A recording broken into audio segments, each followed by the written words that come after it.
Donc, c'est parti pour la session de ce soir. La dernière fois, on avait vu Apocalypse 12 et 13, hein, la Trinité diabolique. Et je vais revenir sur des questions qui avaient été posées la dernière fois pour commencer, parce qu'il y a plusieurs questions qui avaient été posées. Je n'avais pas répondu totalement, je trouvais. Et donc, il y avait une question de Joël sur la femme mentionnée en Apocalypse 12. Hein, il me demandait est-ce que ça serait Marie. Euh, donc, on va voir si effectivement ça pourrait être Marie. On avait en Apocalypse 12, je vais juste relire les deux premiers versets. Apocalypse 12, versets 1 à 2, qui dit alors un signe grandiose apparut dans le ciel. C'était une femme. Elle avait pour vêtement le soleil, la lune sous ses pieds, une couronne de 12 étoiles sur sa tête. Elle était enceinte sur le point d'accoucher et ses douleurs lui arrachaient des cris. Et la question de Joël, c'était est-ce que cette femme, ce ne serait pas Marie, puisque effectivement, dans la tradition catholique, l'interprétation majoritaire de qui est la femme en Apocalypse 12, c'est Marie. Et d'ailleurs, hein, si vous visitez des cathédrales, c'est très fréquent de trouver une statue de Marie avec 12 étoiles qui l'entourent. Et donc, ça fait vraiment partie de l'interprétation traditionnelle de l'Église catholique de ce texte. Et les raisons qui conduisent à cette interprétation, hein, de voir Marie comme étant la femme d'Apocalypse 12, elles sont assez faciles à comprendre. C'est parce que cette femme, elle enfante un fils, et ce fils, clairement, dans nos textes, c'est Jésus-Christ. Donc on se dit, bah, si une femme enfante un fils et que ce fils, c'est Jésus-Christ, c'est donc que cette femme, c'est Marie. Ça paraît assez logique. Alors, je vais juste vous donner des arguments pour vous dire que je ne pense pas que ça puisse être Marie, hein, selon moi. Et l'argument le plus fort, il me semble qu'on le trouve en Apocalypse 12 au verset 6, puisque le verset 6, en fait, ne correspond en rien avec l'histoire de Marie. Le verset 6 nous dit « Et la femme s'enfuit au désert, où elle avait un lieu préparé par Dieu afin d'y être nourrie pendant 1260 jours. » Or, il n'y a aucun événement dans la vie de Marie qui puisse être associé à ça. Donc ça, c'est sans doute l'argument le plus fort pour dire qu'on ne peut pas voir Marie ici. Je peux? Oui, vas-y, je t'écoute. C'est le premier, Euh, hein. de quoi? C'est le premier. Il y en aura. C'est le premier. Non, alors là, c'est plus. Je sais que, alors là, c'est plus pour être allé en Égypte. Les Égyptiens associent pas mal ce qui est la fuite de Jésus, de Marie et Joseph en Égypte aussi au fait d'aller dans le désert et des temps comme ça. Ouais, ok. Moi, voilà, du coup, enfin, moi, je peux l'associer à ça, mais effectivement, elle n'a pas été nourrie par Dieu dans le désert. Enfin bon, Oui, mais sans doute que, oui, mais je comprends. Enfin, ça serait pas tout à fait juste, je pense, comme d'utiliser ce moment-là de la vie de Marie pour dire que ça correspond à ce qu'il y a dans Hmm. Apocalypse verset 6. Là, on pourrait, Oh, surtout avec le dragon et la rivière. Mais oui, ouais. non, bref. Non, non, mais t'as raison, excuse-moi, c'était. Moi, je voyais du désert chez Marie quand elle part en Égypte. Mais... Ouais, ouais, non, mais c'est une bonne remarque, mais je pense pas que ça colle tout à fait, effectivement. Ouais, ça colle pas tout à fait. Mais pour te donner aussi d'autres arguments, il y a aussi, hein, le fait de voir à quel passage dans l'Ancien Testament Jean il peut faire allusion. Et la dernière fois, j'avais cité un passage en Ésaïe, mais il y a un texte aussi que je n'avais pas mentionné la dernière fois, et c'est un texte qu'on a dans Genèse 37, verset 5. Et dans ce texte, en fait, on retrouve le soleil, la lune et 12 étoiles. Donc, c'est avec Joseph. Je vais vous lire le passage de Genèse 37 à partir du verset 5. C'est Joseph qui fait un rêve. Donc, il fait un rêve et il le rapporte à ses frères. Il leur dit, écoutez donc ce rêve que j'ai fait. Nous nous trouvions au milieu des champs, à lier des gerbes. Et voilà que ma gerbe se dressa et se tint debout, et que vos gerbes l'entourèrent et se prosternèrent devant elle. Et bien sûr, ses frères ne sont pas contents et lui disent, est-ce que tu prétends régner sur nous, à moins que tu ne prétendes être notre maître? Et ils le haïrent encore davantage à cause de ses rêves et à cause de ses paroles. Et là, il fit encore un autre rêve qu'il raconta à ses frères. Il dit, voilà que j'ai fait un rêve.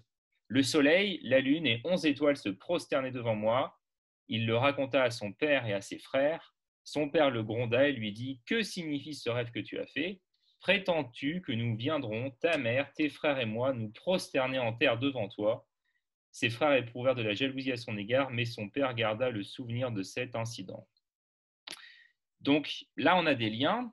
Dans le rêve de Joseph, hein, le soleil représente Jacob, son père, la lune représente sa mère, Et les étoiles représentent les 11 frères de Joseph qui, avec lui, avec Joseph, allaient constituer les 12 tribus d'Israël.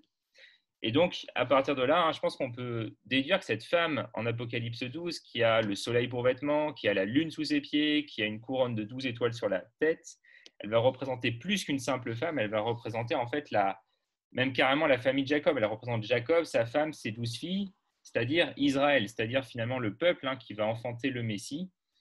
Et cette femme, à partir de cette vision, il semble plus juste de voir qu'elle est le peuple juif qui va donner naissance au Messie tant attendu. Et peut-être un argument supplémentaire aussi, et après Joël, tu me diras si tu es OK avec ça, c'est que dans l'Apocalypse, c'est très fréquent que les objets ou les personnages que Jean nous montre, ils renvoient à autre chose qu'à eux-mêmes. Les chandeliers, on sait que ce n'est pas réellement des chandeliers, mais ça représente des églises. Le dragon, ce n'est pas juste un dragon, mais c'est le diable. La bête, ce n'est pas un gros monstre méchant et pas beau, mais c'est un système idéologique et politique anti-Dieu. Et donc, on peut, on peut voir dans cette femme en Apocalypse 12, pas juste une femme, mais je pense plutôt un peuple, surtout que fréquemment dans l'Apocalypse, on a des villes, on a des nations, on a des peuples qui sont personnifiés sous les traits d'une femme. On va rencontrer par exemple Babylone la prostituée dans les chapitres 17 à 18, ou encore Jérusalem qui sera l'épouse de l'agneau, Jérusalem la mariée. Et donc là, on peut voir Sion enceinte, aussi en prenant en compte le texte d'Ésaïe 66 auquel Jean faisait sans doute allusion ici, et je vous en avais parlé la dernière fois. Donc, ça, c'est mes arguments, on va dire, pour dire, je ne pense pas qu'on puisse voir Marie ici. Le but, c'est pas de dire faire l'anticatholicisme et de dire que parce qu'on est protestant, on refuse de voir Marie dans le texte, mais c'est plutôt l'exégèse du texte et les détails et les arguments que je vous ai donnés là qui me font penser qu'on a plus que Marie ici. En réalité, on a le peuple de l'Ancienne Alliance qui est personnifié sous les traits d'une femme. Est-ce que c'est un peu plus convaincant, Joël? Oui, oui, bon après, c'était pas, c'était plus pour comprendre aussi parce que je pense que je sais que les catholiques ont cette interprétation et ça me semblait aussi très logique. Donc, je trouve très intéressant ce que tu dis sur Jacob. Enfin, le lien est super intéressant. Euh, je vois aussi comment les catholiques pourraient quand même argumenter en faveur d'eux, mais effectivement, merci pour toutes tes recherches, enfin, ça me semble très pertinent. Et- Ben, non, ouais, super. Voilà. après, c'est pas dramatique pour moi de voir Marie ici. Tu Mm, vois, il n'y a pas un enjeu incroyable à déterminer de qui il s'agit. Mais mm, avec les éléments que je t'ai donnés, je pense que c'est plus juste mm, de voir pas juste Marie, mais le peuple d'Israël qui enfante mm. le Messie, quoi. Mm. Ouais, non, bah merci d'avoir cherché. Bah écoute, pas de souci, avec plaisir. Et on avait une deuxième question aussi qui était posée par Julie. Donc elle sera pas là pour me dire si ça lui convient ou pas, mais je voulais revenir sur ça aussi, c'est la question de la temporalité.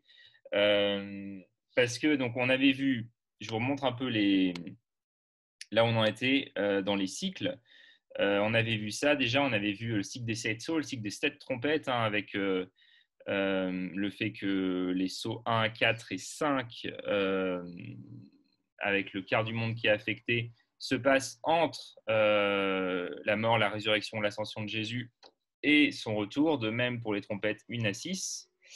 Et la question qu'on avait, c'était, Julie me disait qu'effectivement, en Apocalypse 12, on commence avec l'incarnation. Donc, est-ce que finalement les cycles ne commencent pas avec l'incarnation de Jésus? Et la réponse, c'est qu'en fait, la vision de la femme et du dragon en Apocalypse 12, elle ne fait pas partie du cycle des 7 visions. Euh, Ce cycle, il débute en Apocalypse 13. Et la vision qu'on a en Apocalypse 12, en fait, elle constitue la grande vision fondamentale qui va ensuite être reprise dans les 7 visions du cycle. Et donc, au niveau de la temporalité, ça va nous donner ça. On a la victoire sur le dragon au chapitre 12 avec l'incarnation, etc. Et ensuite, on a les visions qui vont s'étaler entre le temps de la mort du Christ et de sa résurrection, de son ascension, jusqu'à son retour. Et on a vu pour l'instant les visions 1 et 2 du cycle, les deux bêtes, et on va voir les suivantes dans cette soirée.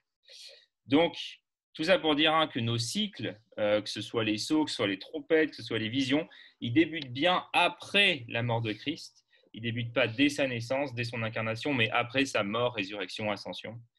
Voilà, et toute la question, et on verra ça avec les prophéties de Daniel lors de la dernière séance de l'année, ça sera de voir en fait quelle est la période de temps dont il est question ici. Est-ce que les cycles commencent juste après la mort, résurrection, ascension, et vont se terminer en fait en 70 avec la destruction de Jérusalem, ou est-ce qu'ils commencent plutôt en 70 et ils se terminent lors du retour de Jésus?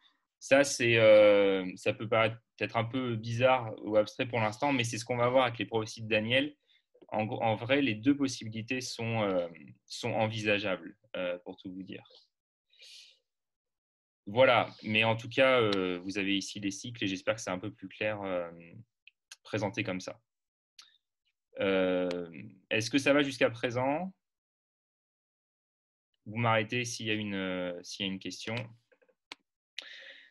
En tout cas, la dernière fois, on s'était arrêté au chiffre 666 et à la marque de la bête, et je voulais revenir sur ça avant d'enchaîner avec les autres visions. Je vous avais dit qu'il fallait voir dans cette marque une marque spirituelle et non pas une marque physique, notamment parce que l'Apocalypse nous apprend que tous les hommes sont marqués, soit ils vont être marqués du sceau de Dieu, soit ils vont être marqués de la marque de la bête. Et si on est chrétien, on est marqué du sceau de Dieu qui est le Saint-Esprit. Ça, c'est Éphésiens 1, 13, Éphésiens 4, verset 30, c'est ces références-là.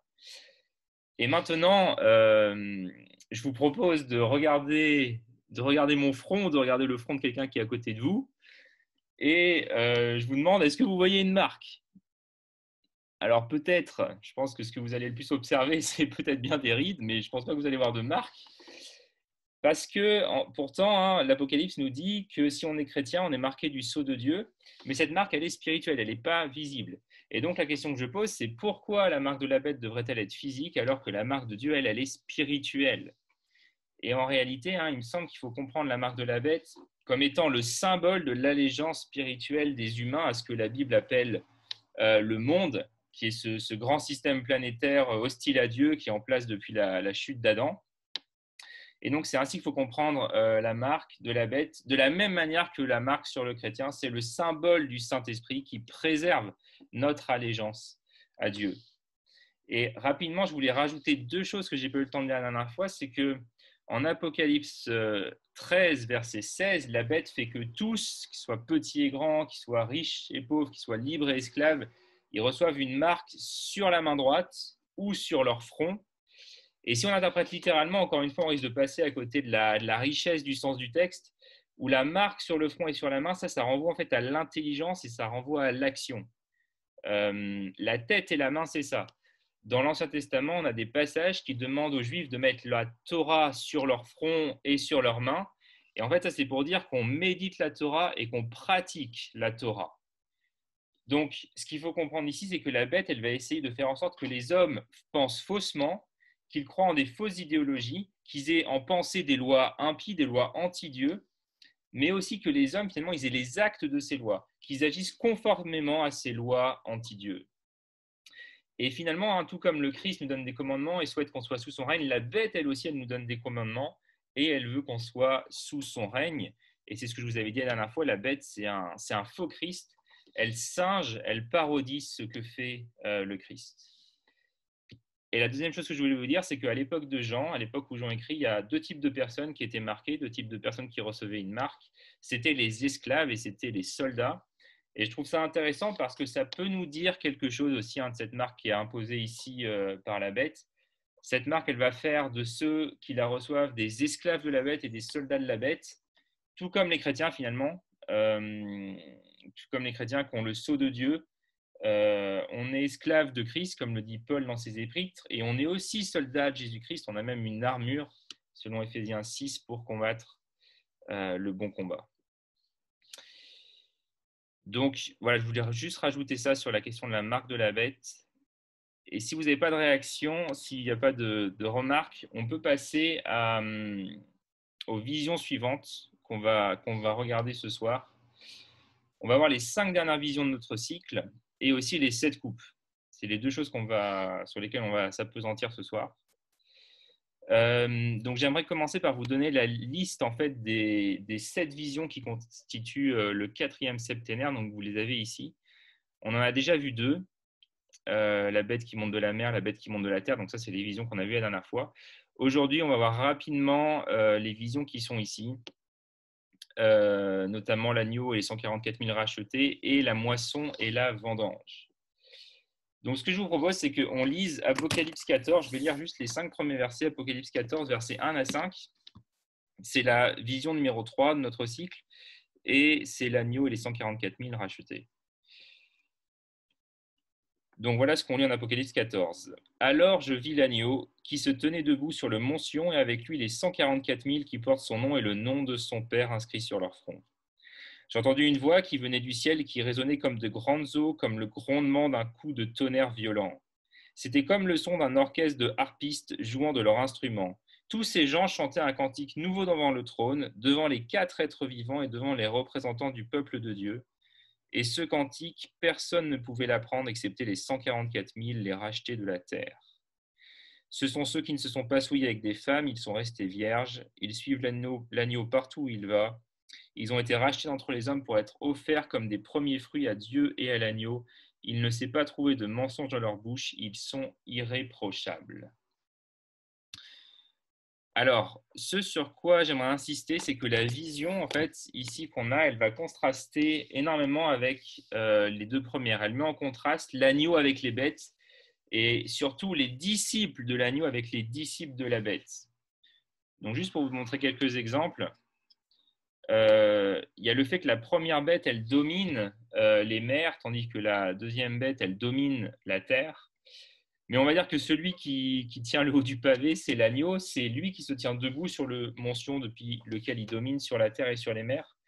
Et on peut aussi voir un contraste avec le dragon qui se tient, lui, sur le sable au bord de la mer en Apocalypse 12, 18, tandis que l'agneau, lui, se tient sur le roc du mont Sion.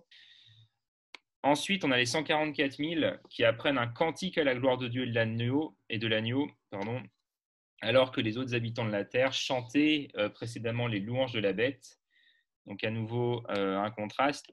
On a les 144 000 qui ont le nom de l'agneau et celui de son père qui est inscrit sur leur front, tandis que les autres portent la marque de la bête celle de son nom ou de son ombre sur la main ou sur le front.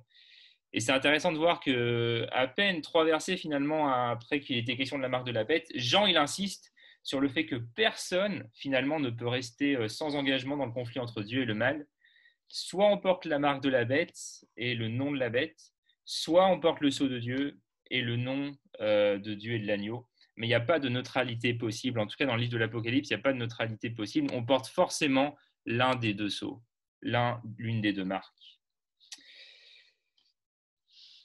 Ensuite, on a les 144 000 qui suivent l'agneau, tandis que le reste des humains suivaient la bête en Apocalypse 13.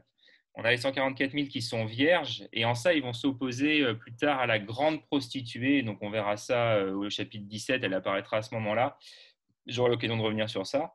Mais juste pour vous dire, quand c'est dit que les 144 000 ne sont pas souillés avec des femmes, mais qui sont vierges, c'est vraiment pas à prendre littéralement. Jean, il n'est pas en train de nous faire l'éloge de l'ascétisme ou de l'abstinence sexuelle dans le mariage.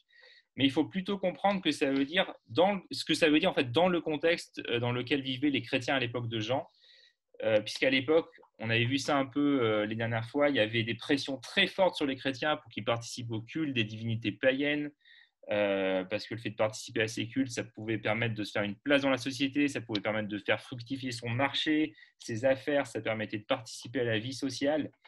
Et ces cultes, ils étaient souvent associés à des actes de débauche durant lesquels on couchait avec des prostituées sacrées. Et là, finalement, en insistant sur le fait que les 144 000 sont vierges, Jean, il nous donne un message, et ce message, c'est que ces 144 000, ils se gardent en fait de l'idolâtrie, ils se gardent de participer à ces cultes, ils se gardent de participer à la débauche qui caractérisait le monde de l'époque. Ils se conservent purs, et ils se conservent purs dans l'attente même de leurs noces avec l'agneau, les noces qui auront lieu en Apocalypse 19, un peu comme une épouse ou un époux se garde pur pour son futur conjoint. Et enfin, un dernier contraste que je vous montre, c'est que les sujets de la bête sont une foule qui couvre la terre entière en Apocalypse 13. Les sujets du roi, eux, semblent être une minorité, 144 000. Alors, il faut prendre ce chiffre symboliquement, bien sûr. Mais disons que eux sont dénombrés, il y a un dénombrement qui est fait, alors que ce n'est pas le cas pour les sujets de la bête qui semblent être énormément, bien plus nombreux. Donc simplement, pourquoi ici des questions du mention? C'est une question qu'on peut se poser. On a le mention qui apparaît tout d'un coup. Pourquoi les 144 000 ils apparaissent sur le mention avec l'agneau? Je vais vous donner la réponse que donne Sylvain Romerovski dans son commentaire sur l'Apocalypse de Jean. Voilà ce qu'il dit. Et c'est intéressant parce qu'il fait référence à l'Ancien Testament et à l'accomplissement de prophéties de l'Ancien Testament. Plusieurs prophètes avaient annoncé que lors du jugement eschatologique, des rescapés se tiendraient sur le mention, ayant obtenu le salut par l'invocation du Seigneur. Donc vous avez Abdias, vous avez Joël, vous avez Ésaïe 37. En Sion, le Seigneur habiterait avec son peuple et serait son refuge. Ça, c'est encore Joël qui donne ces prophéties-là. Le mont Sion est donc ici figurativement le lieu où se tient le peuple avec qui Dieu a conclu la nouvelle alliance et qui bénéficie de son œuvre de salut. Dieu lui-même est présent avec eux en la personne de l'agneau. Les 144 000 sont le nouveau temple de Dieu sur ce mont Sion, dont l'agneau est la pierre angulaire, en particulier dans le contexte du chapitre 14 qui va évoquer de diverses manières le jugement final des disciples de la bête. Le mont Sion représente un lieu de refuge pour les 144 000 qui échapperont à ce jugement. Il correspond ainsi au lieu de refuge préparé au désert par Dieu pour la femme Sion et sa descendance. Ça, c'était ce qu'on avait vu en Apocalypse 12. Donc, voilà comment, à partir de l'Ancien Testament, on peut comprendre ici la mention du mont Sion. C'est un lieu de refuge pour le peuple de Dieu, c'est un lieu d'intimité avec le Seigneur, et c'est aussi un lieu d'instruction parce que peut-être que vous vous rappelez que le prophète Ésaïe, tout comme le prophète Michée d'ailleurs, il avait parlé des non-juifs qui allaient venir sur le mont Sion pour apprendre à connaître le Seigneur et pour obéir à ses lois. Eh bien, j'ai envie de vous dire, on a la réalisation de tout ça ici. On voit que les 144 000 sont ce peuple de Dieu de la Nouvelle Alliance qui avait été entrevu par les prophètes, que les prophètes avaient perçu, ce peuple qui est formé à partir du reste d'Israël auquel on a joint les croyants qui sont issus de toutes les autres nations. Donc voilà pour cette vision, cette troisième vision du cycle. Juste après cette vision, on a la quatrième vision où il est question du jugement, de la chute de Babylone. Alors, je ne vais pas m'attarder dessus parce qu'en réalité, on va avoir largement le temps d'en reparler la prochaine fois quand on s'intéressera aux chapitres 17 et 18 parce que la chute de Babylone, elle est décrite dans ces chapitres. Mais je veux juste vous dire une chose, c'est que ça peut paraître bizarre en fait que l'ange déclare en Apocalypse 14, verset 8, elle est tombée, la grande Babylone.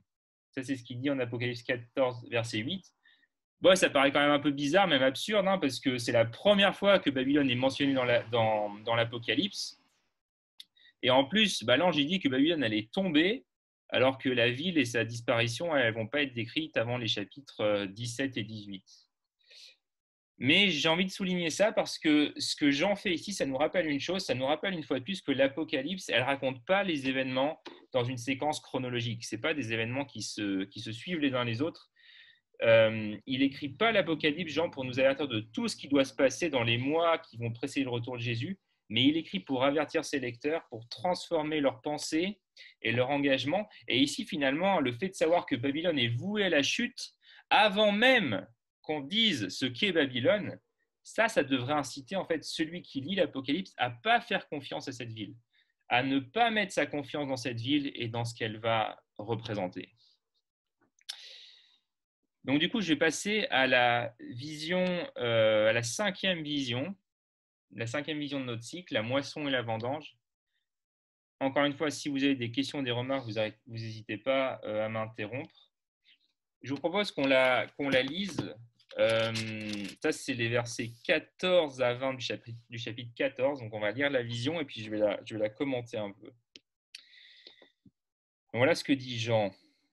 Alors je vis une nuée blanche sur laquelle siégeait quelqu'un qui ressemblait à un fils d'homme. Il avait sur la tête une couronne d'or et tenait à la main une faucille bien tranchante. Puis un autre ange sortit du temple, criant d'une voix forte à celui qui siégeait sur la nuée, lance ta faucille et moissonne, car l'heure est venue de moissonner et la moisson de la terre est mûre. Celui qui siégeait sur la nuée lança sa faucille sur la terre et la terre fut moissonnée. Un autre ange sortit du sanctuaire céleste, tenant lui aussi une faucille bien tranchante.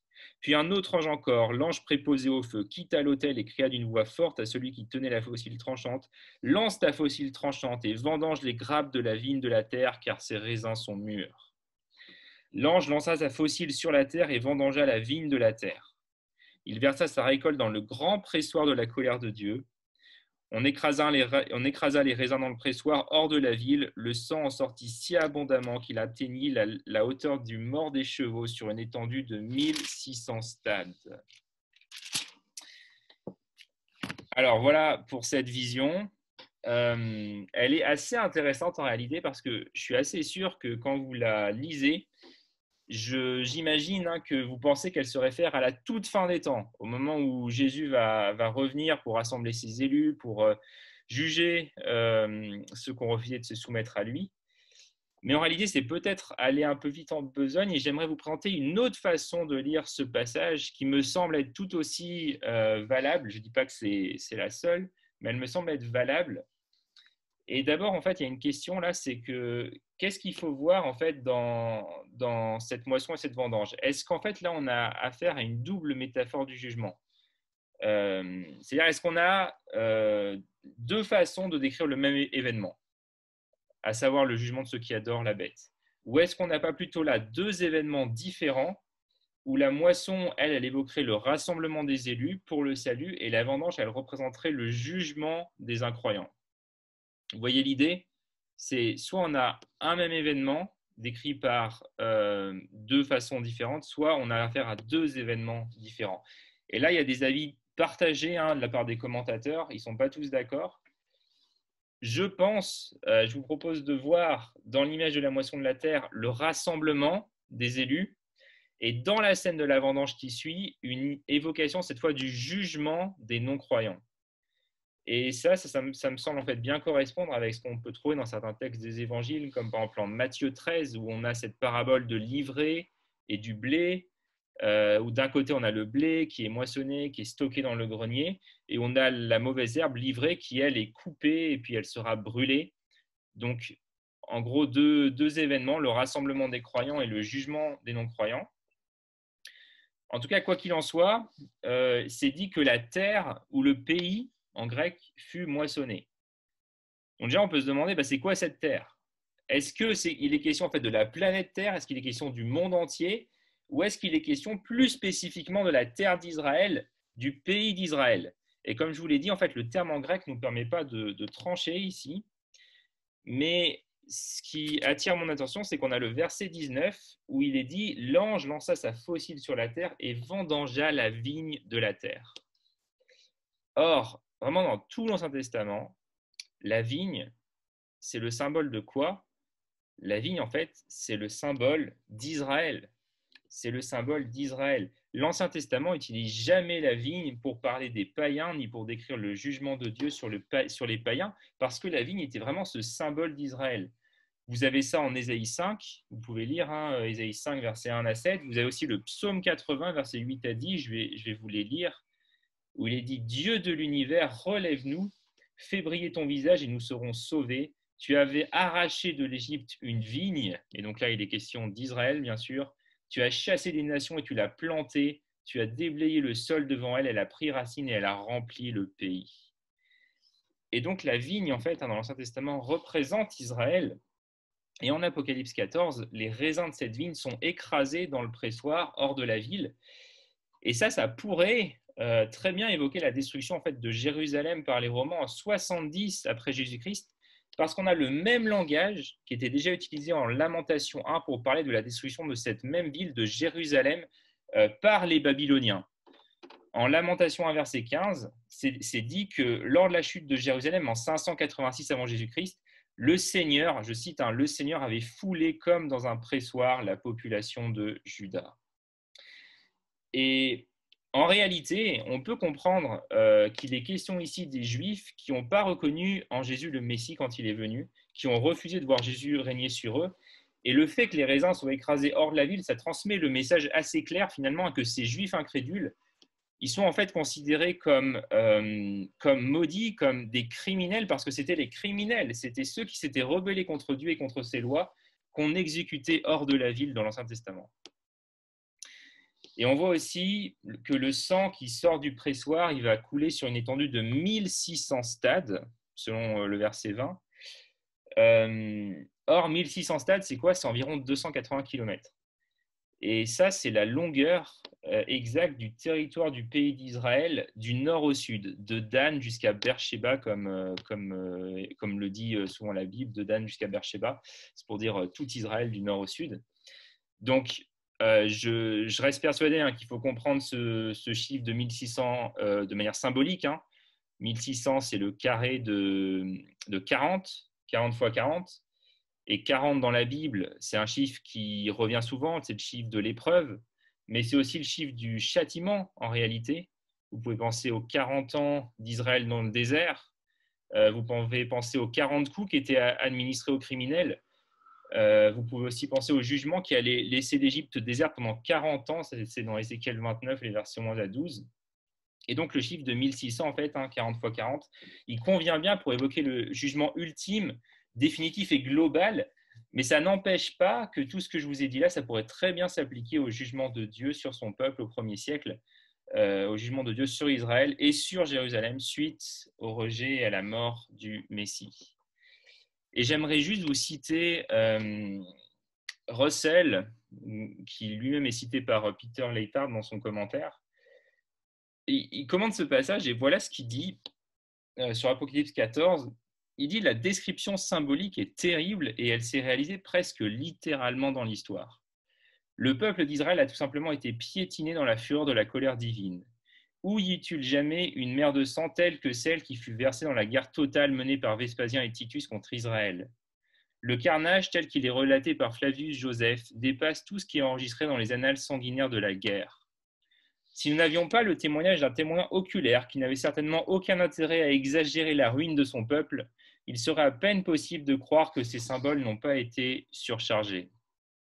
Nul ne peut lire cette histoire dramatique sans y reconnaître les événements qui sont ici dépeints dans l'Apocalypse de manière symbolique et qui attestent amplement la réalité, la vérité de la prophétie.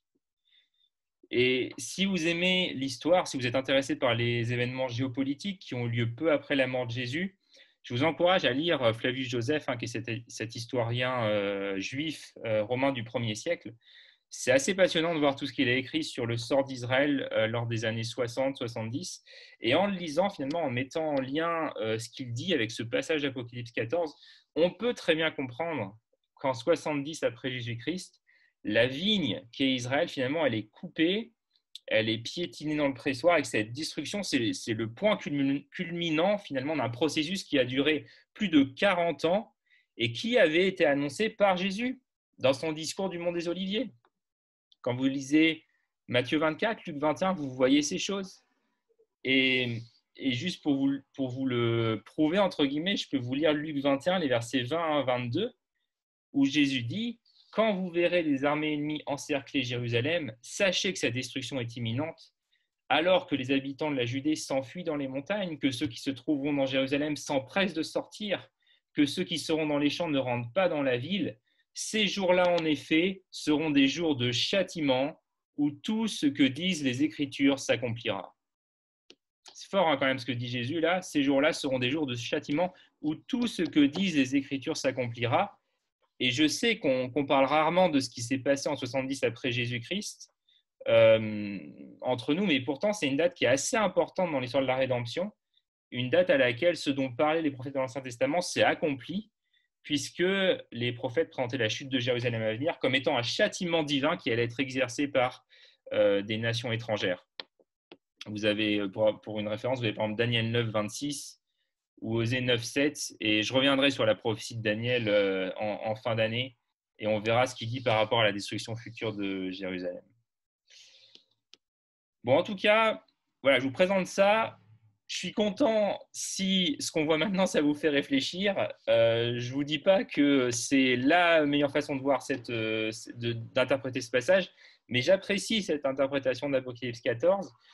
Et elle a le mérite, en tout cas, de nous amener à nous poser une question qu'il est essentiel de se poser quand on lit l'Apocalypse. C'est est-ce que Apocalypse 14, et de manière plus générale, hein, l'Apocalypse en elle-même, est-ce qu'elle nous parle finalement de la fin du monde ou est-ce qu'elle nous parle de la fin d'un monde? Et personnellement, je suis assez à l'aise de dire qu'on a là une référence à ce qui se serait passé en 70, que la prophétie s'est réalisée à ce moment-là, et que cet événement, finalement, il devient comme une préfiguration de ce qui pourra arriver lorsque Jésus-Christ reviendra. Alors, je regarde l'heure. Est-ce que vous avez des commentaires sur ce passage? Sinon, je passe rapidement aux 2 dernières visions et on va sur les 7 coupes. Est-ce que ça vous évoque quelque chose, une réaction ou pas forcément?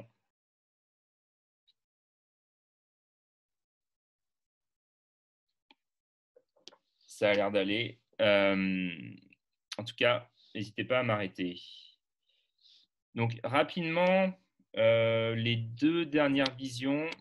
Enfin, je regarde juste. Ça va. Très bien. Les 2 dernières visions de notre cycle, donc il y en a une qui va être rapide. Hein. La vision 6, c'est Apocalypse 15, verset 1, le signe des 7 derniers fléaux. Où il est dit « Je vis un signe grandiose et merveilleux dans le ciel, 7 anges en charge des 7 derniers fléaux par lesquels s'accomplit la fureur de Dieu. » Et ces 7 fléaux, on va les voir immédiatement puisqu'ils vont être présentés dans le cycle suivant à partir d'Apocalypse 15, verset 5. Et ensuite, on a les vainqueurs de la bête, donc Apocalypse 15, verset 2 à 4, où je vais juste relever un truc, c'est qu'il est question dans ces versets du cantique de Moïse et du cantique de l'agneau. Donc c'est intéressant parce que ça nous ramène à l'époque de l'Exode, hein, à l'époque de Moïse où les Israélites qui avaient été délivrés du Pharaon, ils chantaient un cantique près de la mer Rouge, juste après leur libération. Et là, en Apocalypse 15, on voit que ceux qui ont vaincu la bête, ils chantent aussi un cantique près d'une autre mer, la mer de cristal. Et donc on a un cantique chanté suite à la délivrance de l'Exode, et là on a un autre cantique chanté suite à la délivrance de la bête lors de ce qu'on peut appeler un nouvel exode dont j'avais un peu parlé la dernière fois quand on avait vu Apocalypse 12 et on avait dit que c'est un exode qui nous conduit non pas vers Canaan mais vers la nouvelle Jérusalem en tant que chrétiens vivant dans ce siècle-ci. Alors, rapidement sur le cycle des 7 visions, du coup, ça donne ça. Il débute avec on a en préambule la victoire sur le dragon, le chapitre 12, et après, à partir de la mort, résurrection, ascension du Christ, on a ces visions 1, 3 et la 7e, avec l'Église qui est représentée par les 144 000 et qui est la descendance en fait de la femme, hein, sur la terre. Et les visions 4 à 5, où là, on peut se poser la question à quoi elles font référence. Est-ce que il est question pour ces 2 visions de la chute de Jérusalem en 70, ou est-ce que finalement elles sont plus à mettre au moment où le Seigneur, où Jésus-Christ reviendra? Donc voilà, petit schéma récapitulatif. Alors, on peut passer aux 7 coupes. Alors en réalité, je voulais vous faire travailler, mais c'est déjà 21 h. Donc, je vais peut-être avancer. Là, en fait, je voulais vous faire lire, enfin, on va lire ensemble l'Apocalypse 16. Et une fois qu'on aura lu Apocalypse 16, ah oui, je vois que tu es déçu, Joël. Une fois qu'on aura lu Apocalypse 16, j'aurais voulu vous proposer de retourner en Apocalypse 8 et Apocalypse 11 et d'essayer en fait de repérer rapidement quelques points communs entre les coupes et les trompettes. Parce qu'en réalité, il y en a beaucoup. Donc moi j'ai fait une synthèse, hein, je vais vous les montrer ces points communs, mais voilà, c'était si on avait un peu plus de temps, je vous aurais peut-être fait faire ça, mais je veux pas être trop long. Donc on va lire Apocalypse 16 et je vais vous montrer directement les liens entre les trompettes et les coupes. Allez, c'est parti, Apocalypse 16, je vais lire tout le chapitre. Donc j'entendis une voix forte venant du temple dire aux 7 anges, « Allez et versez sur la terre les 7 coupes de la colère divine. » Le premier s'en alla et versa sa coupe sur la terre. Un ulcère malin et douloureux frappa les hommes qui portaient la marque de la bête et qui adoraient son image. Le deuxième ange versa sa coupe dans la mer, celle-ci devint comme le sang d'un mort et tous les êtres vivants de la mer périrent. Le troisième ange versa sa coupe sur les fleuves et les sources, les eaux se changèrent en sang, désolé je vais y arriver. Alors j'entendis l'ange qui a autorité sur les eaux dire, tu es juste, toi qui es qui étais, toi le saint, d'avoir ainsi fait justice. Parce qu'ils ont versé le sang des membres du peuple saint et des prophètes, tu leur as aussi donné à boire du sang, ils reçoivent donc ce qu'ils méritent. J'entendis l'autel qui disait, oui Seigneur Dieu Tout-Puissant, tes arrêts sont conformes à la vérité et à la justice. Le quatrième ange versa sa coupe sur le soleil, il lui fut donné de brûler les hommes par son feu. Les hommes furent atteints de terribles brûlures et ils insultèrent Dieu qui a autorité sur ces fléaux, mais ils refusèrent de changer et de lui rendre hommage.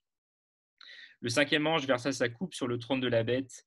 Alors de profondes ténèbres couvrirent tout son royaume et les hommes se mordaient la langue de douleur. Sous le coup de leur souffrance et de leur ulcère, ils insultèrent le Dieu du ciel et ils ne renoncèrent pas à leurs mauvaises actions. Alors le sixième ange versa sa coupe dans le grand fleuve, l'Euphrate. Ses eaux tarirent pour que soit préparée la voie au roi venant de l'Orient. Je vis alors sortir de la gueule du dragon, de celle de la bête et de la bouche du faux prophète trois esprits impurs ressemblant à des grenouilles. Ce sont des esprits démoniaques qui accomplissent des signes prodigieux. Ils s'en vont trouver les rois du monde entier pour les rassembler pour le combat du grand jour du Dieu Tout-Puissant. Voici, je viens comme un voleur. Heureux celui qui se tient éveillé, qui garde ses vêtements afin de ne pas aller nu, en laissant apparaître sa honte aux yeux de tous. Les esprits démoniaques rassemblèrent les rois dans le lieu appelé en hébreu Armageddon. Le septième ange enfin versa sa coupe dans les airs. Une voix forte venant du trône sortit du temple. C'en est fait, dit-elle. Ailleurs, il y eut des éclairs, des voix, des coups de tonnerre, un violent tremblement de terre. On n'en avait jamais vu d'aussi terrible depuis que l'homme est sur la terre. La grande ville se disloqua en trois parties et les villes de tous les pays s'écroulèrent. Alors Dieu se souvint de la grande Babylone pour lui donner à boire la coupe pleine du vin de son ardente colère. Toutes les îles s'enfuirent et les montagnes disparurent. Des grêlons énormes pesant près d'un demi-quintal s'abattirent du ciel sur les hommes et ceux-ci insultèrent Dieu à cause du fléau de la grêle, car il était absolument terrible. Donc, comme je vous ai dit, je vous aurais bien fait travailler sur le lien entre les coupes et les trompettes. Mais je vais vous les donner. On va les revoir petit à petit. Je ne suis pas sûr que vous ayez encore en tête ce qu'on a vu sur les trompettes, mais on va voir qu'en fait, il y a quand même pas mal de liens. Alors voilà. Voilà, je vous ai fait un tableau ici avec en haut les trompettes et en bas les coupes. Et on voit qu'il y a quand même beaucoup de liens qui sont là. La première trompette, elle affecte le tiers de la Terre et la première coupe, elle affecte toute la Terre. La deuxième trompette, elle affecte le tiers de la mer qui se change en sang et on a la mort d'un tiers des animaux marins. Et en réalité, la deuxième coupe, c'est pareil, on a la mer en sang et on a la mort cette fois de tous les animaux marins. La troisième trompette, c'est pareil avec les fleuves et les sources d'eau. Et la quatrième trompette, c'est le soleil et les ténèbres. Et vous voyez qu'il y a un parallèle encore entre les coupes et les trompettes, puisqu'on a exactement les mêmes choses qui sont affectées. Donc, les premières coupes, comme les quatre premières coupes, comme les quatre premières trompettes, elles affectent respectivement et dans le même ordre la terre, la mer, les fleuves, puis le soleil. Et les liens ne s'arrêtent pas ici, puisque la cinquième coupe, comme la cinquième trompette, en fait, elle va toucher directement les hommes. Elle les fait énormément souffrir. Et c'est les hommes qui n'ont pas le sceau de Dieu. C'est les hommes en fait du royaume de la bête. À chaque fois, c'est précisé, c'est pas les chrétiens, mais c'est les non-croyants qui sont tourmentés. Et on a aussi un autre motif qui revient, c'est le motif des ténèbres, puisque les ténèbres couvrent le royaume de la bête pour la cinquième coupe, tandis que le soleil, lui, il est obscurci par la fumée qui est issue de l'abîme pour la cinquième trompette. Et ça continue. La sixième coupe, et bien là, c'est l'Euphrate. On a affaire à l'Euphrate et on a affaire à la mort d'un tiers des hommes dans un cas, et dans l'autre cas, on a affaire à une grande guerre avec Armageddon. Et donc, voilà, encore un lien évident. Les deux, que ce soit la sixième coupe comme la sixième trompette, elles concernent l'Euphrate. et elles ont pour effet de faire surgir une immense armée. Et enfin, la dernière coupe, eh ben, comme la dernière trompette, elle apporte la destruction finale. Et je vous fais remarquer aussi que le fléau de la grêle, lui, il peut être vu comme une intensification en fait, de la grêle qui s'abattait déjà sur la terre suite à la première trompette. Sauf que cette grêle, elle est encore plus destructrice pour la septième coupe. Donc là, on repère des liens quand même, hein. C'est assez évident les parallèles qui sont là. Et c'est intéressant de les remarquer. Et vous vous rappelez sans doute que les trompettes faisaient allusion aux plaies d'Égypte. Et bien là, de la même façon, puisqu'on a les mêmes thématiques qui reviennent, on va aussi avoir une allusion aux plaies d'Égypte à travers les coupes. Euh, on a plusieurs allusions aux plaies d'Égypte. On a les ulcères, on a l'eau changée en sang, on a les ténèbres, on a les grenouilles, on a la grêle également. Et donc, on a quand même une référence ici à cinq plaies qui ont frappé l'Égypte, hein, aux plaies numéro 1, 2, 6, 7 et 9 qui ont frappé l'Égypte, rien que dans la description des coupes. Donc, grosse allusion à ces plaies. Et puis, on peut rajouter aussi une autre allusion, c'est que comme dans le cycle des trompettes, et comme c'était le cas plusieurs fois en Égypte, en fait, on remarque que le peuple de Dieu, il est épargné par les fléaux qui sont apportés par les sept coupes. Ces fléaux, en réalité, ils vont toucher, ils vont atteindre que ceux qui adorent la bête. Ils ne touchent pas ceux qui suivent l'agneau, exactement comme ce qui s'est passé lorsque plusieurs fléaux avaient épargné les Israélites lors des plaies d'Égypte. Et on a encore une autre allusion à l'Exode avec la triple mention du blasphème des hommes, puisque à trois reprises dans notre texte, hein, en Apocalypse 16, verset 9, verset 11 et verset 21, ils vont refuser de se repentir, ils vont refuser de se convertir. Et ça nous rappelle l'endurcissement de Pharaon. À la fin de chaque plaie, hein, il refusait lui aussi d'entendre raison et refusait lui aussi de se repentir. Donc en gros, on a tout le motif de l'Exode, toute la thématique de l'Exode qui est derrière, derrière tout ça. Et alors, est-ce qu'il y aurait aussi une allusion à autre chose? Est-ce qu'il y aurait aussi une allusion à la semaine de création? Certains commentateurs ici pensent pouvoir discerner dans le cycle des coupes des échos à la semaine de création dont il est question au début de la Genèse. Alors, certains liens me semblent convaincants, d'autres moins, hein, je vous avoue, mais je trouvais intéressant de les mentionner pour que vous ayez une idée des propositions qui sont faites par les commentateurs. On voit que la première coupe, elle est versée sur la terre. Or, au premier jour, au commencement, Dieu crée le ciel et la terre. Donc, un des éléments qui est créé lors du premier jour, il est décréé finalement lors de la première coupe, il est affecté par la première coupe. Ensuite, la deuxième coupe, elle est versée dans la mer. Or, le jour numéro 2 dans la création, c'est le jour où les eaux supérieures et inférieures sont séparées. Il y a une référence aux eaux, à la mer. Le troisième jour, Dieu sépare dans la semaine de création la terre et la mer, donc finalement les deux entités qui ont déjà été frappées par les coupes numéro 1 et 2, et il fait en sorte que la terre puisse faire germer de l'herbe et des arbres fruitiers. Or, dans l'Apocalypse, la troisième coupe, elle va toucher les fleuves et elle va toucher les sources d'eau, elle va toucher l'eau douce, elle va toucher ce qui va rendre la terre féconde et ce qui permet de faire germer toutes les espèces d'herbes et de fruits. Et donc là encore, il semble que la troisième coupe frappe ce que Dieu avait mis en place comme mécanisme, ce qu'il avait créé lors du troisième jour. On a un lien un peu plus fort au jour 4. Le jour 4, c'est la formation du soleil, de la lune, des étoiles. Et la quatrième coupe, eh ben, elle affecte le soleil. Elle fait monter la chaleur du soleil pour qu'il brûle. Et donc là, le lien est plus fort. La quatrième coupe, elle affecte effectivement ce que Dieu avait créé le quatrième jour. Alors le cinquième jour, le lien est beaucoup moins fort. Je vous avoue que je ne suis pas trop convaincu, mais je vous le donne. C'est le jour des grands monstres marins et des animaux vivants qui foisonnent dans la mer, qui foisonnent sur la terre et dans les airs. Et ce que certains commentateurs disent, c'est que la cinquième coupe, elle déchaîne une plaie de ténèbres et de plaies sur ceux qui sont dans le royaume de la bête. Or, la bête, c'est le dernier monstre marin. Selon Apocalypse 13, verset 1, vous vous rappelez peut-être que la bête monte de la mer. Et donc là, voilà, il y a une référence. Les commentateurs voient un lien ici, la bête qui monte de la mer et en Genèse, le fait que la mer est remplie d'animaux marins le cinquième jour. Le sixième jour, Dieu a créé l'homme. L'homme qui était censé être le roi de la création, qui est appelé à dominer sur toute la création. Or, on voit que la sixième coupe, elle dévoile que les rois de l'Orient et même les rois du monde entier s'apprêtent à faire la guerre. Et donc, on a l'homme qui, d'un côté, devait établir un règne de paix sur la création, qui se retrouve à faire la guerre et qui se retrouve à semer la destruction et même à semer sa propre destruction. Et finalement, la septième coupe, elle peut être vue comme un jugement final, comme un jugement sabbatique, on va dire, hein, puisque c'est dit en Apocalypse 16-17, sans effet. Et au septième jour de la création, on se rappelle que la création était achevée. Et là, on peut dire qu'à la septième coupe, en fait, la décréation est achevée.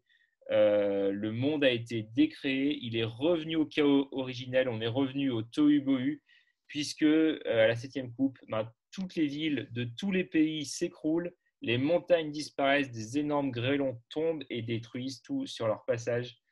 Le monde n'est plus, la décréation est donc totale. Et donc, voilà, on peut voir ces allusions aux plaies d'Égypte qui sont évidentes, et à la semaine de création, où c'est peut-être plus des échos, c'est un peu moins convaincant peut-être, mais je pense qu'il y a quand même quelque chose, et c'est pour ça que je vous le mentionne. Alors, j'arrive vers la fin. Qu'est-ce qu'on peut dire de tout ça? Qu'est-ce qu'on peut dire de tout ça? Qu'est-ce qu'on peut dire notamment du caractère répétitif des visions, du fait qu'il y ait tant de liens entre les trompettes et les coupes? Je pense déjà en fait que ça nous montre une fois de plus que l'Apocalypse, elle n'est pas là à nous prédire une séquence précise d'événements qui permettrait au lecteur de savoir exactement où on en est par rapport au retour de Jésus et par rapport à la fin du monde. Mais au contraire, il me semble que le livre répète un même message et il va le faire de plusieurs manières, il va le faire à plusieurs reprises. Si Jean il répète ces visions de fléau, ces cycles de jugement, c'est pas pour qu'on rattache telle coupe ou telle trompette à tel événement dans notre génération, mais c'est avant tout pour montrer que Dieu en fait est en train d'œuvrer pour le salut et pour le jugement de ce monde. Et il faut qu'on ait conscience que Jean, en réalité, il nous parle un langage biblique, un langage théologique. Il ne cherche pas forcément à nous décrire des événements historiques dans le détail, mais il montre avant tout que le jugement et le salut de ce monde sont en train de se réaliser. Et pour faire ça, il réemploie, il réutilise des motifs bien connus des lecteurs de la Bible, comme ce qui s'est passé lors de la sortie d'Égypte. Il montre finalement que tout jugement de Dieu, c'est à l'image des fléaux qui ont frappé l'Égypte. Il montre que tout salut accordé par Dieu, c'est à l'image de ce qui s'est passé lors de la sortie d'Égypte et lors de la délivrance d'Égypte. Et en faisant ça, il nous interpelle, il nous donne un message central et il nous pousse à nous positionner, à nous dire qu'est-ce qu'on va faire finalement face au jugement de Dieu qui s'abat sur ce monde. Comment est-ce qu'on va réagir? Est-ce qu'on se repent comme le font les hommes en Apocalypse 11, ou est-ce qu'on s'endurcit comme l'a fait Pharaon lors de l'Exode, et comme le font les hommes ici à plusieurs reprises dans le texte qu'on vient de lire en Apocalypse 16. Et c'est intéressant de percevoir que bien souvent, les hommes, face au cataclysme qu'ils traversent, face à l'angoisse de la mort, face au désespoir devant l'absurde, face aux désillusions du matérialisme, d'autres idéologies, face à la menace de guerre, face aux crises économiques, face à toutes ces choses qui manifestent finalement qu'on est à côté de la plaque, qu'on est dans une impasse, qu'on est souvent à côté de la vérité, bien souvent, il n'y a pas de repentance qui est là, il n'y a pas de remise en question, mais même il y a le fait de tirer argument de toutes ces choses pour attaquer Dieu et même pour nous convaincre de sa méchanceté à notre égard. Et on voit cette réalité aujourd'hui sous nos yeux dans notre société. Pourtant, les jugements de Dieu sont là pour amener à la repentance et non pas à la destruction. Mais les hommes, en tout cas en Apocalypse 16, ne se repentent pas. Et j'aimerais terminer en parlant des différences entre les coupes et les trompettes. Il y en a deux qui sont là et il faut les noter. La première, c'est l'étendue des dégâts, entre guillemets. C'est-à-dire qu'avec les coupes, c'est plus le tiers ni le quart du monde et les éléments qui est touché, mais c'est la totalité. Les sons, on se rappelle, ils affectaient le quart du monde, les trompettes le tiers. En Apocalypse 10, versets 3 à 4, il est question des 7 tonnerres. Et même si ça ne nous est pas dit, on peut supposer que ces 7 tonnerres, ils auraient affecté la moitié du monde. Mais là, avec les coupes, c'est carrément la totalité du monde qui est frappée. Tous les humains et toutes les choses sont frappées. Et on voit cette progression dans le jugement. Cette progression, c'est une façon très littéraire en fait de dire qu'un jour le jugement de Dieu sera vraiment total. Ça a eu lieu dans le passé, déjà ça a lieu aujourd'hui, un jour ce le sera encore beaucoup plus. Et la deuxième différence, c'est en ce qui concerne la repentance. Parce que si les sceaux et les trompettes laissaient aux pécheurs la possibilité de se repentir, on remarque que ce n'est plus le cas en réalité avec les coupes. Au début du cycle, d'ailleurs, on voit que plus personne ne pouvait entrer dans le temple jusqu'à ce que les 7 fléaux des 7 anges soient accomplis. Et ça fait dire à plusieurs commentateurs que l'intercession, elle n'est plus possible. Le fait de ne plus pouvoir accéder au temple, ça traduit que l'intercession, elle est impossible au moment de l'exécution du jugement. On arrive au moment où le temps de la grâce est en train de se terminer, où le temps de la grâce, de la patience de Dieu est en train de prendre fin. Et c'est ça que nous dit aussi l'Apocalypse, c'est que ce temps de patience, ce temps de grâce de Dieu, il a une fin, et que quand quelqu'un a été averti plusieurs fois par les trompettes du jugement, mais qui persiste dans son endurcissement, alors il va périr par les coupes de la colère. Et c'est ce qui s'était passé avec le pharaon en Égypte. Et pourtant, on se rappelle que Dieu ne lui avait pas laissé juste une chance, ni deux chances, ni trois chances, mais bien davantage. Les trompettes avaient sonné à plusieurs reprises, mais malgré cela, il a refusé de se repentir et les coupes de la colère de Dieu ont fini par l'atteindre. Et laissez-moi vous dire que le même événement, la même catastrophe, ça peut être pour l'un une trompette de jugement et pour l'autre, ça peut être une coupe de colère. On peut penser au roi Agrippa, par exemple, Hérode Agrippa, qui dans les actes a été foudroyé par une maladie. Et ça, c'était pour lui une coupe de colère. Mais pour les autres qui l'ont vu mourir, c'était une trompette de jugement et on peut espérer que ça leur a servi d'avertissement. Alors, j'aimerais simplement finir en vous disant que c'est peut-être difficile pour nous de voir Dieu comme le juge à qui tous les hommes devront un jour rendre des comptes. Mais premièrement, je voulais vous dire qu'il me semble que notre vision de Dieu, elle est déformée par la pensée de notre époque, notre culture, qui ne voit pas en Dieu un être juste, mais seulement un être qui aime, au point de fermer les yeux sur le mal qu'on fait. Mais ce que l'Apocalypse nous présente, c'est un Dieu qui est juste, qui ne ferme pas les yeux face à l'injustice. Et deuxièmement, il faut qu'on se rende compte que le juge, il n'est pas notre ennemi. Au contraire, en fait, c'est notre ami, c'est notre protecteur. Parce que quelque part, il y a une chose qui est plus terrifiante que la venue du juge. En fait, c'est l'absence du juge, c'est la défaillance du juge, c'est l'indifférence du juge. Vous pouvez demander ça à n'importe qui a été victime d'un crime qui n'a pas été élucidé. Il vous dira que la pire des choses, c'est l'absence du juge, c'est la défaillance du juge, c'est le manque de justice. Et ça, au fond de nous-mêmes, en fait, on le sait. Et c'est pour ça qu'on cherche parfois tellement à se faire justice nous-mêmes. Et comme Dieu ne semble pas le faire immédiatement, alors on peut avoir cette tentation de se dire je vais me faire justice moi-même. Mais ce message que nous donnent les chapitres 15 et 16 de l'Apocalypse, c'est que le jugement de Dieu, il arrive. C'est que Dieu donne du temps aux gens pour se détourner de leurs péchés. Dieu retarde son jugement, mais le jour arrive où il va établir la justice, où il va justifier son peuple. Et voilà pourquoi nous, on peut persévérer. Voilà pourquoi même face à l'injustice, même face à la persécution, même face au martyr, même on peut être dans la persévérance. C'est à ça que l'Apocalypse nous appelle. Elle nous appelle à l'endurance en ayant la ferme conviction que Dieu il est juste et qu'il va rendre à chacun selon nos œuvres. Et pour terminer, je vous l'ai déjà dit plusieurs fois, mais là vraiment c'est la fin. Je veux juste citer un théologien croate, un théologien d'ex-Yougoslavie, Miroslav Volf. J'aime beaucoup ce qu'il dit. Voilà ce qu'il dit, je vous ai mis la citation. En fait, ces observations, elles proviennent d'un génocide qu'il a lui-même vu en Yougoslavie. Il vivait là-bas au moment du génocide. Et il dit qu'il pensait que la colère était indigne de Dieu. Dieu n'était-il pas en effet amour? L'amour de Dieu ne devrait-il pas dépasser sa colère? Oui, Dieu est amour et Dieu aime toute personne et toute créature, et c'est exactement pour ça que Dieu manifeste sa colère à l'encontre de certains d'entre eux.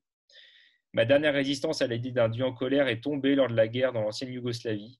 Selon les estimations, 200 000 personnes ont été tuées, plus de 3 millions ont été déplacés, des villages et des villes ont été détruits, mon peuple bombardé de jour comme de nuit. Certaines personnes ont été brutalisées au-delà de toute imagination, et je ne pouvais m'imaginer un Dieu sans colère. Pensez au Rwanda lors de la dernière décennie du dernier siècle où 800 000 personnes ont été coupées en morceaux en 100 jours. Dieu devrait-il ne pas réagir à ce carnage? Dieu n'était-il pas profondément en colère contre ces gens? Alors que je me plaignais de l'indécence de l'idée de la colère de Dieu, j'en suis venu à conclure que je m'étais fabriqué un Dieu qui serait indifférent à l'encontre du mal dans le monde. Dieu n'est pas en colère malgré le fait qu'il soit amour. Il est en colère parce qu'il est un Dieu d'amour. Il faut la tranquillité d'une maison de banlieue pour que naisse la thèse selon laquelle Dieu ne devrait pas juger. Mais dans un pays brûlé par le soleil et gorgé du sang des innocents, celle-ci mourra inévitablement. Et ce que dit Wolf, ça peut être un peu plus concret pour nous avec les actualités, avec ce qu'on voit avec la guerre en Ukraine, mais c'est vrai que les gens qui vivent dans des pays ravagés par la pauvreté, ravagés par la guerre, ils ne se plaignent pas du fait que Dieu rende à chacun selon ses œuvres. Ils ont plutôt tendance à demander où est Dieu, où est le Dieu qui fait justice. Et finalement, dans l'Apocalypse, dans les chapitres 15 à 16, Dieu répond à ces cris. Et finalement, la réalité de la punition des méchants, la réalité même de l'enfer, elle ne devrait pas nous conduire à questionner le caractère de Dieu, mais plutôt nous conduire à l'adorer parce qu'il est le Dieu juste qui ne laisse pas le crime impuni. Et c'est d'ailleurs ce que fait l'un des anges suite au jugement de Dieu. Il chante « Tu es juste, toi qui es, qui étais, toi le saint d'avoir fait ainsi justice. Parce qu'ils ont versé le sang des membres du peuple saint et des prophètes, tu leur as aussi donné à boire du sang.